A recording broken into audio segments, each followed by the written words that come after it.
ధైర్యం అంటే నిలబడి ఓడిపోవటం కాదు, ఓడిపోయాక కూడా నిలబడటం.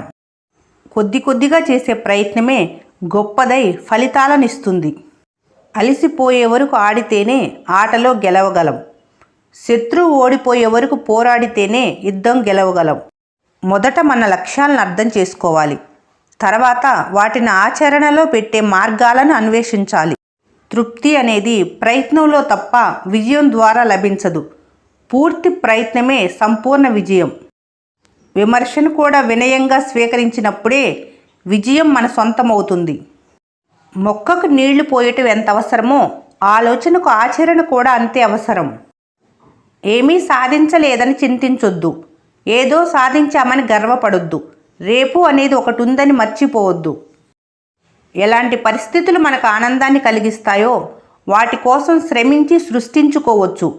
ఏ పని చేయటం కష్టం కాదు, కానీ అందుకు దృఢచిత్తం కావాలి. గెలిచినప్పుడు ప్రశంస కంటే ఓడిపోయినప్పుడు ఓదార్పు ఎంతో విలువైనది.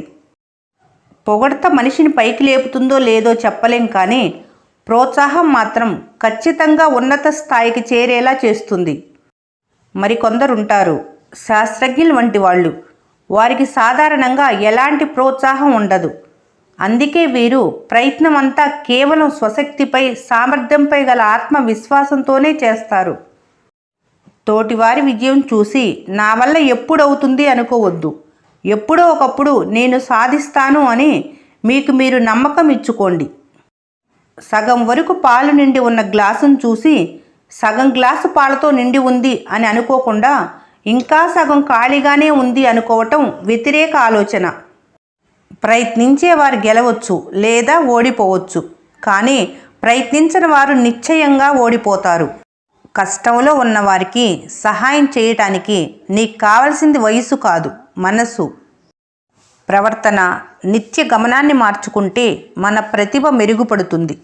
ప్రతిభ మెరుగైతే జీవితమే కొత్త బాటన పడుతుంది.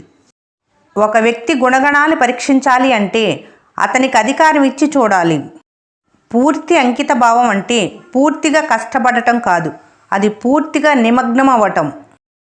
ఎంత గొప్పవాడైనా అతని గురించి తెలియని వారికి తేలికగానే కనపడతాడు. ఇతను గొప్పవాడు అని నలుగురిలో చెప్పి తర్వాత అతని దోషం ఎంచకూడదు. దృఢ సంకల్పం, చెదరని ఆత్మవిశ్వాసం, బలమైన కోరిక ఉన్న చోట విజయం తప్పక వచ్చి తీరుతుంది. ఈ వీడియో మీకు నచ్చినట్లయితే మన స్నేహ ఛానల్ని లైక్ చేయండి, సబ్స్క్రైబ్ చేసుకోవడం మర్చిపోకండి. Thanks for watching.